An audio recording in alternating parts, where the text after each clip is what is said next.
Hello everyone, good morning. কেমন আছো তোমরা সবাই? আশা করি তোমরা সবাই খুব ভালো আছো। আমি খুবই ভালো আছি। আর আগের দিন আমার শরীরটা যেহেতু খারাপ ছিল, সেই জন্য আমি কোনো ভ্লগ আপলোড করতে পারিনি। তাই আজ আবার নতুন করে ভ্লগটা শুরু করলাম যে আমি একটু শহরের হাটে যাব আমার কিছু কেনাকাটার জন্য, সেটাই এখানে বলছিলাম। যেহেতু আজকে আমি দেরি করে উঠেছি, আমার খুবই খিদে পাচ্ছে, তো টেবিলে গিয়ে দেখলাম যে পাউরুটি কিনেছে আমার মা, আর এখানে সোনপাপড়ি কিনেছে। যেহেতু মার একটা আমার একটা, আমি একটাই খাবো, আর আমি একটার বেশি খেতেও পারবো না, আর একটাও আমি ভালো করে খেতে পারি। তারপরে যাই হোক, খাওয়া দাওয়া কমপ্লিট করে একটু রেস্ট নিয়েছিলাম, তারপর স্নান করতে চলে গিয়েছিলাম ছাদে। আমাদের ঘরে প্রচুর ঠান্ডা, বিশেষ করে এই শীতকালে তো প্রচুর ঠান্ডা হয়। স্নান করে এসে দেখলাম মা এখানে রান্না করেছে আজকে ভাত, ফুলকপি আলুর তরকারি, নুন, চিংড়ি মাছ ভাতে, আর এখানে হচ্ছে এটা কি উচ্ছে ভাজা বলে, যাই করো।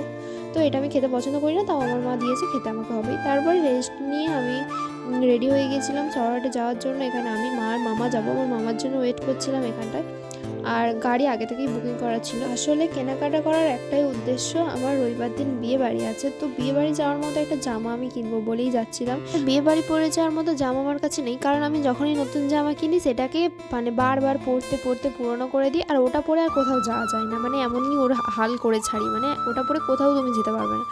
তাই জন্যই আবার নতুন করে জামা কিনতে যাচ্ছি। চলে কি জানো তো, এইগুলো কিছুই না, মেন কথা হচ্ছে বাবার টাকা ধ্বংস করা, এটাই হচ্ছে আমাদের মূল উদ্দেশ্য। কিন্তু না গো, আমি বাবার একটু টাকা ধ্বংস করতে চাই না। তো এই গল্প করতে করতে আমি পৌঁছে গিয়েছিলাম শহরার হাটে।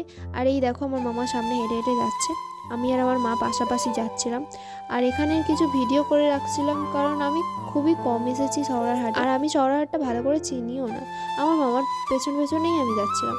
তো যাই পারে হোক, ওখানে গিয়ে আমি আগে একটা জামা কিনে নিয়েছি, তারপরে এই জ্যাকেটটা পছন্দ হয়েছিল, দেন জ্যাকেটটা কিনলাম। আর অনেক দিন ধরেই ভাবছিলাম যে ওরকম একটা জ্যাকেট কিনবো, কিন্তু আমাদের এখানে ওরকম জ্যাকেট নেই, ওই যে তুলো তুলো বার হওয়া মতো। যাই পারে হোক, আমাদের কেনাকাটা কমপ্লিট হয়ে যাওয়ার পরে আমরা বাড়ি আসছিলাম। তো বাড়ি আসতে আসতে খিদে খিদে পাচ্ছিল, কিন্তু কিছু ছাড়া করিনি, কারণ অনেক টাকা ধ্বংস করেছি আজকে মার, তাই কিছু ছাড়া করিনি। মা যেই বললো কি খাবে বল, তো আমি তো বলে দিলাম সিঙ্গারা খাবো। আর আমার মামা বলছিল দই খাবে, তো দই আর সিঙ্গারা দুটোই নেওয়া হয়ে গেছিলো।